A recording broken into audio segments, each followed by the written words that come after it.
The views and opinions expressed in this broadcast do not necessarily reflect or represent the views and opinions of WBGR Network.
Good morning, you guys. Welcome to another lovely Wednesday morning here on Get It Got It Good on the WBGR Health and Wellness channel. I'm your host, Naja Wilhite. This is Monty Carter next to me, who just looking at me so thrilled because he's so happy to be here. It's like, actually, it was our idea together because we wanted to come to you and talk to you about one of the most important assets that any business, school, sports team can have, and that's people. Now, contrary to popular belief, people are an asset.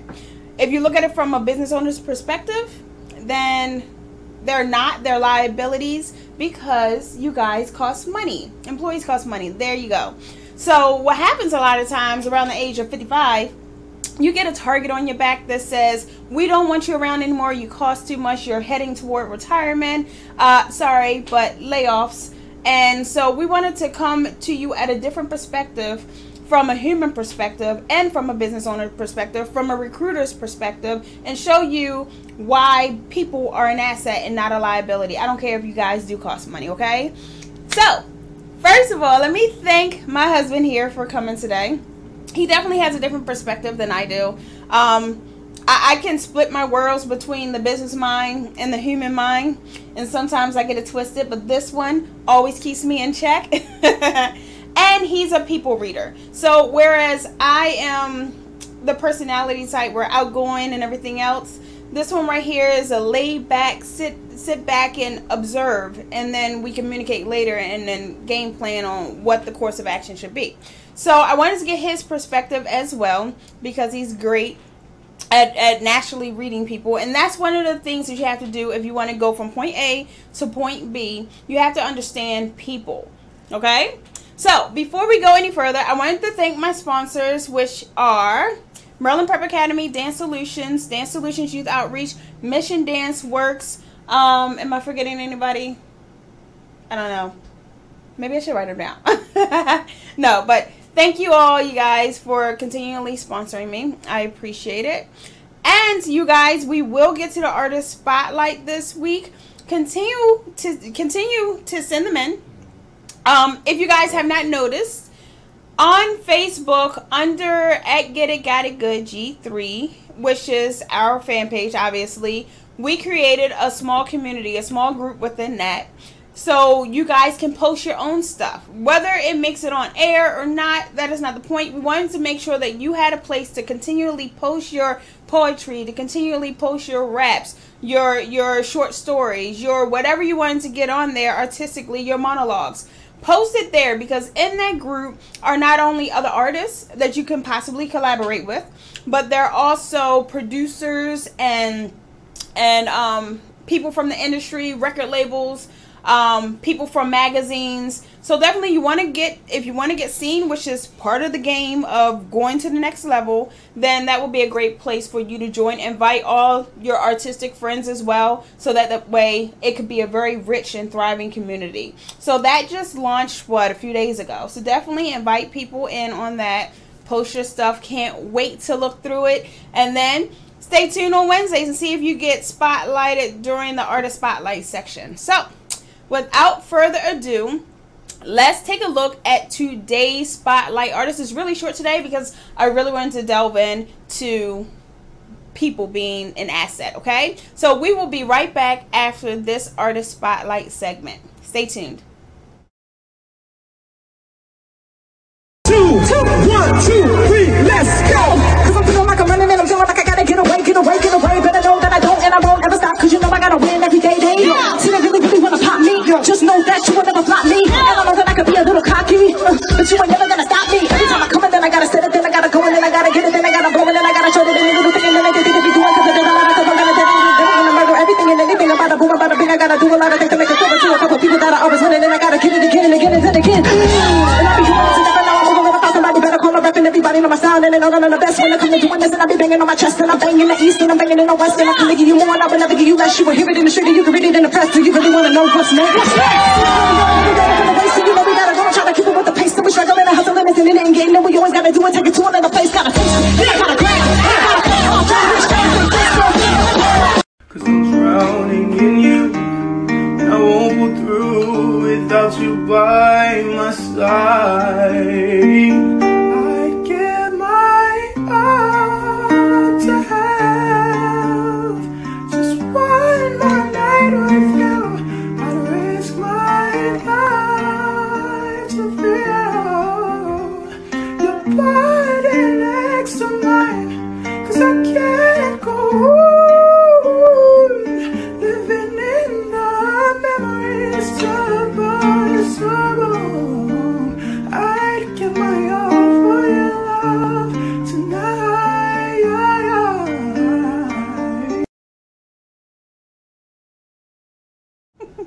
Welcome back. I hope you enjoyed the spotlight. It was really short today.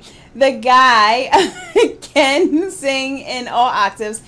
Great range. So I just had to throw that out there for the people here in the studio.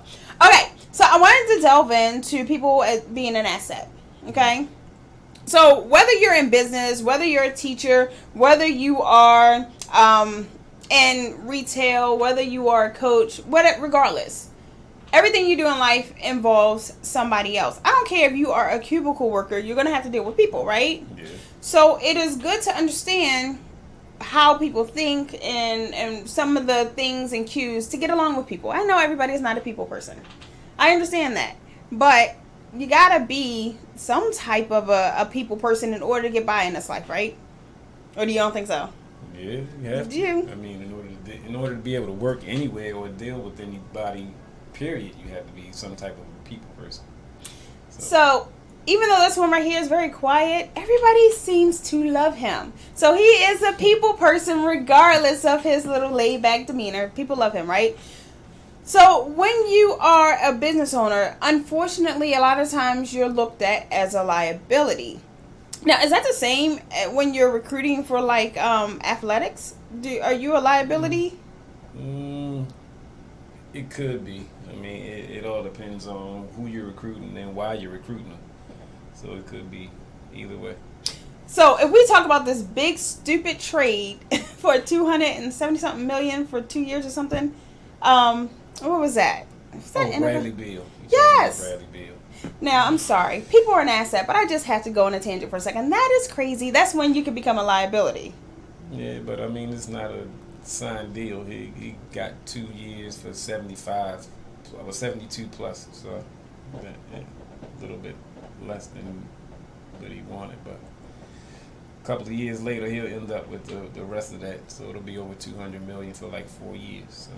So his laid back demeanor, I'm going to continually remind him, just like he's going to continually correct me, speak up. Okay, so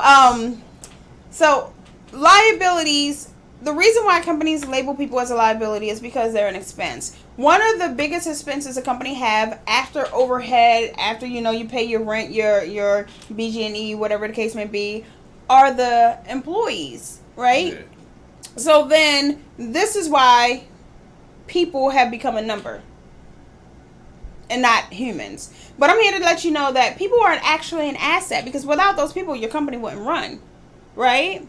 So with that being said, what happens? If you are good with people, then you can increase your employee base. Your turnover can lessen, which actually saves you money because HR is expensive, right? You can increase your client and customer base because people like coming back to you. You can recruit more people with a better personality or worse. Like, does that make it easier? Well, the better the personality, the easier it is to recruit. So is that from an athletic side or is that from the coach's side or both? From both. Okay. And the main thing is you have to be coachable. Whether you're an employee, whether you're an athlete, whatever it is, you have to be coachable. Okay, so I always use that word, coachable. What does coachable mean to you? It means you have to be willing to learn whatever it is that you're being taught. If not, then it's going to be a tough process for you to gain ground on anybody that you're in competition with. And we went over competition last week, right, with professionalism. So when you're competing with somebody, you're trying to outdo them. And if you're evenly matched, right, whether it's whatever sport, but if you're evenly matched, then what's the deciding factor? Will it be that personality?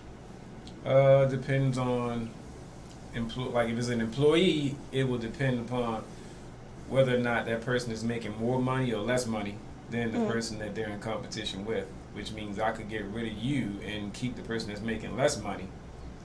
Because they're making less money, they'll be a better asset to the team, and it'll be better for our company so we can save money.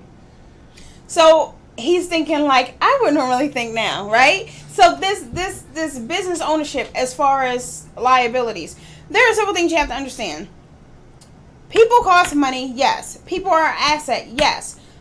If you are a more seasoned worker, that doesn't necessarily mean that you're older. But if you're more seasoned, you cost more. You've gotten raises. You're a bigger asset, supposedly. However, if somebody younger and fresher comes in and can do the same thing you can do for less money, not even younger and fresher, just the fact that they're making less than you were making, but they can do the same exact job that you're doing, if not better, then you bring them in. So the goal for us is always to get the most out of the person and pay the less. Some companies. So that's why I put it like that. Some companies. Not all companies do that. Some companies do. Especially if they're trying to save money for their company on the back end of it, then that's the thing. Yeah, they get rid of the person that makes more. So the balance between liability and asset. Exactly. So that's from a business perspective. What about from a recruiter's perspective, sports perspective? From a sports perspective, it's a little bit different because if we bring in somebody that can do the same job, but you're a sophomore, freshman in college, we would normally choose you over the guy that's been there longer. But because of his seniority, he'll get a chance to stay there and do the job before you do. Because he knows everything that's going on. You're still learning. Okay. So kind of like the corporate structure sometimes. The next man in line gets the job regardless of their capabilities. Kinda. Like I said, he has to be able to learn. Coachability. So that goes back to the process of how do we attract people. One is that coachability. Are you coachable or are you a know-it-all? Two is likability. Are you easy to get along with? Or are you combative?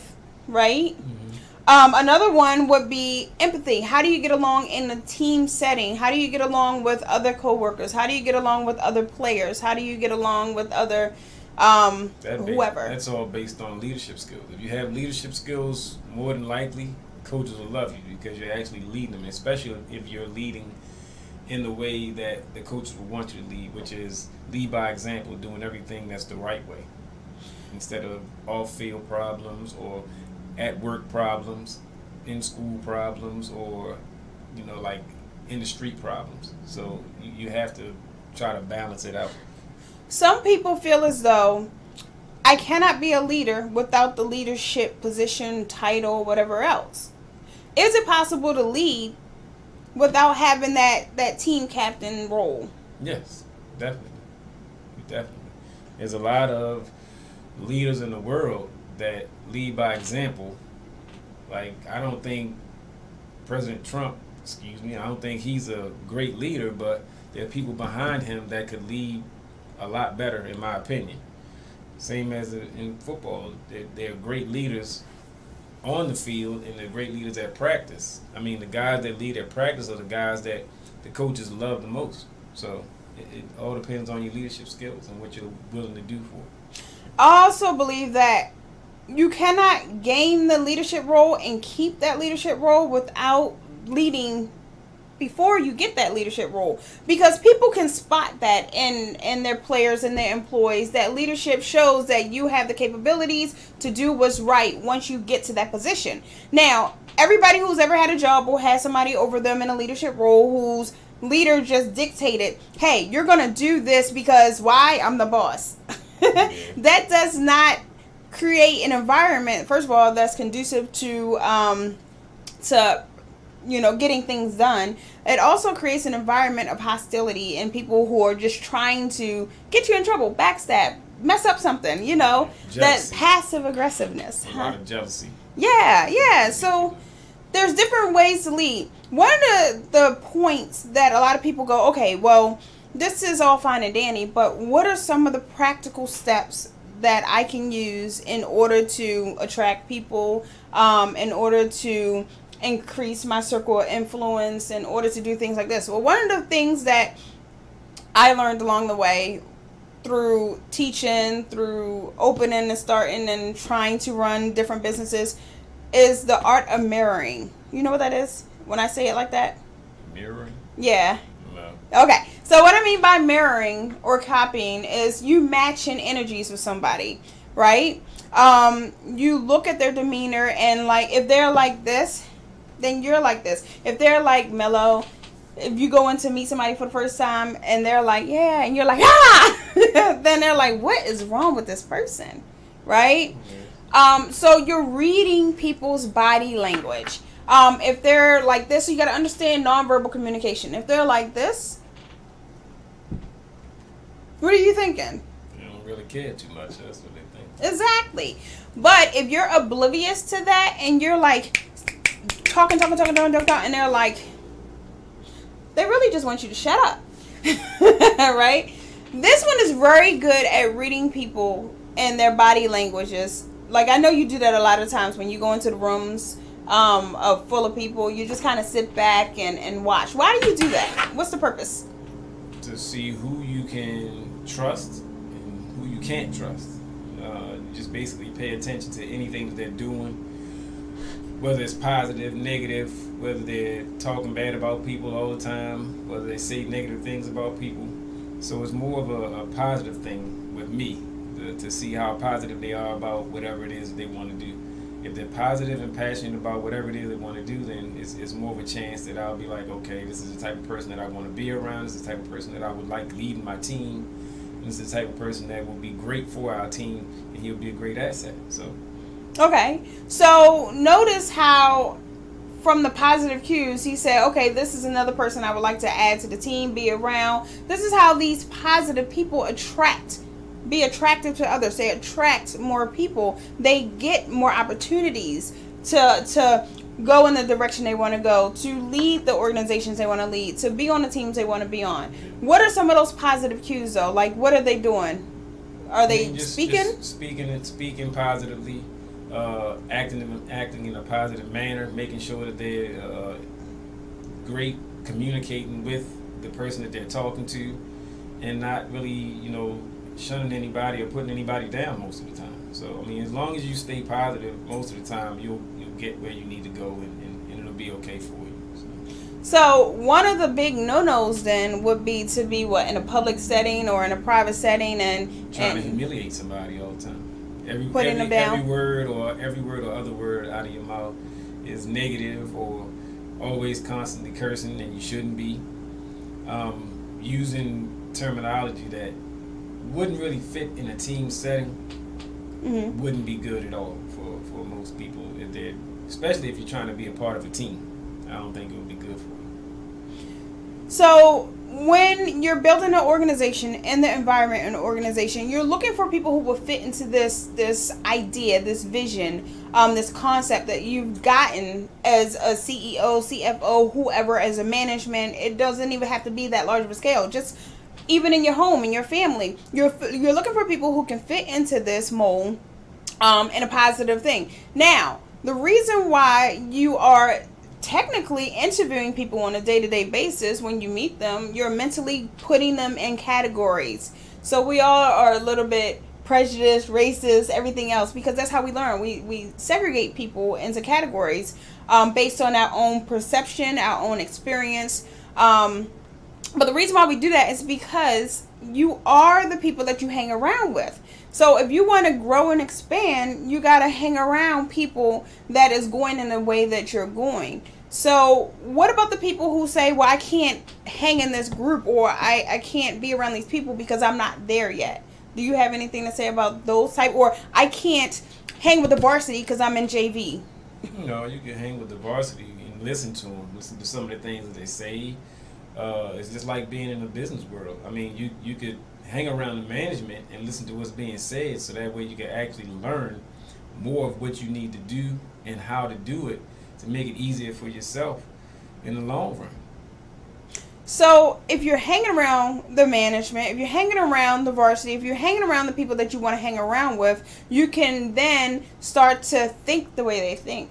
Yeah. You can then start to learn what they learn, and you can take key points and apply it to your own situation, and then that can help propel you to the next level. Hence the reason circle of influence is so important, right? Yeah.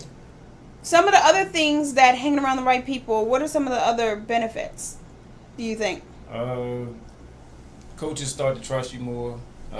Your employees start to trust you more because they see that you're actually learning and you know a little more than they thought you may know. It all comes to you slowly, but eventually you'll get it, and it'll work out for you for the best. It definitely do. One of the things that I know can directly come from hanging around a certain group of people, besides the experience, the wisdom, the key points of this is what you need to do next, the mentorship, you can also utilize resources, you guys. Resources are people, they're places, they're monetary, they're just connections to the right things that you need for that particular time in your life. So if you're hanging around maybe your company's management, managers are hanging around other managers and possibly the upper level managers, which means you then have a almost direct connection to the upper level managers. A lot of people think if they just stay, they come in early, they go home late, they work hard, then that's how they'll get to the next level. It is about people. Hence the reason I say people are an asset. You don't want to use people, but you definitely want to make friends in the right places. There's a difference between making friends around the water cooler, because all you're doing is gossiping, and that's that not positive activity. That's that more negative activity, right? Depending upon what's being said. That's it. Okay, like what?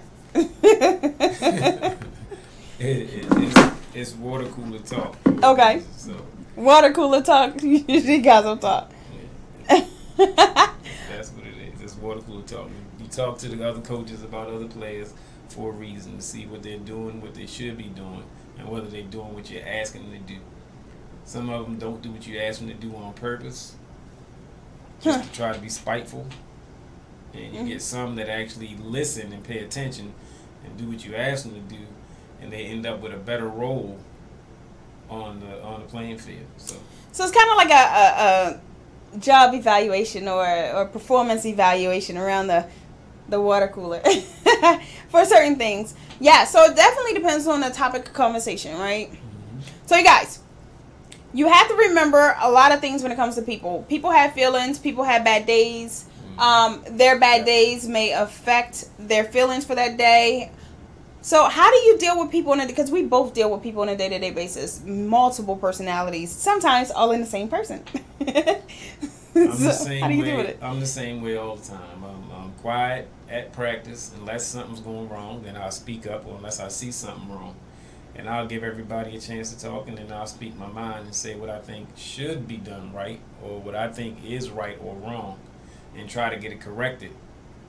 It may not be corrected that day, but in time, we'll get it corrected the way it's supposed to be. But me, myself, I'm always calm and looking around to make sure everything is the way that I want it to be. If it's not the way I want it to be, then I'll leave and go the opposite direction, just to make sure everybody else is in tune with me or wants to be around me. If not, then I just go ahead and try to relax as much as possible, be more reserved. So yes, Melissa, we are interactive, you guys. If you ever want to be interactive, we are interactive. Melissa agrees that you are so quiet. Quiet, but however, because he's quiet, when he speaks, people listen. Everyone except for me, though, right? According to him. But you guys, so just as a quick wrap up, all I wanted to do for you today was to let you understand that people are important. It's not about business and profits. It's more about connecting with people, understanding where they come from, understanding that they are humans. They're not just numbers, right? And realizing that you have more power and authority at any level than what you initially think. You don't have to have the leadership titles. You don't have to have the leadership roles in order to be a leader. And you have to be that type of person, number one, that you want to be prior to getting there, and you grow into it. But you have to be that type of person that's attractive. What is it? That's attractive. That is attractive. There you go. To other people, in order to increase your circle of influence. In order to attract the people that you would love to be around, in order to grow and go in the direction of your goals, dreams, desires, whatever it is that you want to accomplish. Even if you love your company and want to stay in your company, it's great to hang around the people that are moving up the corporate ladder, so that way you can understand what they're doing. They can give you some pointers and tips.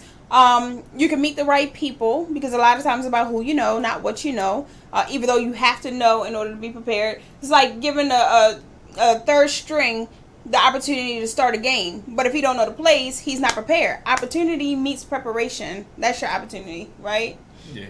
So it's a lot of things. It's about continually to study about people, personality types, how to match people. You got to speak their language. Business owners speak a different language than employees speak. We use different vocabulary words. Dancers speak a different vocabulary than a non-dancer. They wouldn't know what arabesque is and things of that nature. Football players speak a different language than maybe a basketball player, right? So you have to know and learn that language. You have to hunt where for example, if you're a deer hunter, you got to go and hunt where deer are. You can't go hunt in the middle of the city because you're not going to find the deer, right? Nowadays, now that they're cutting down everything, unfortunately. So if you have any questions, please feel free to comment. We'll continue this conversation off air as well. Remember to go to Facebook at Get It Got It Good G3 and follow the group for the artist spotlights, and invite your artist friends, invite your business owner friends, because those artists may get deals for sponsorship to support somebody's brand. So we do have people who own clothing lines on there. That artist may get a feature article in a magazine. That artist may get a performance opportunity to open for last weekend. There was a show named with Monifa that Craig T. Dobson got to perform at. So you never know the connections that you're going to make. Hence the reason it's so important to expand your circle and understand how to deal with people as an asset, not a liability, you guys. So definitely thank you for tuning in today. You can find me here every Wednesday, 11:30 a.m. on WBGR Health and Wellness channel. I appreciate you guys tuning in. Of course, I always appreciate this one, day in and day out, Monty, for coming in and talking to me from his perspective about people as an asset. Next week we have fellow dancer Neil Carter coming on, so I'm excited about that. He travels the world to different youth organizations and different performances and preaches the word through dance as a platform. So I'm excited to talk about that. So you guys, love you guys. See you next Wednesday right here. Peace out.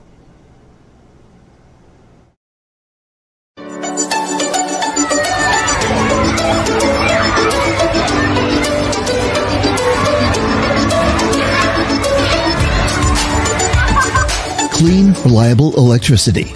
It's our energy solution. Homeowners and business owners go solar with Bruum Energy. Help the planet and save money on electricity bills. Go solar. Engage Bruum Energy.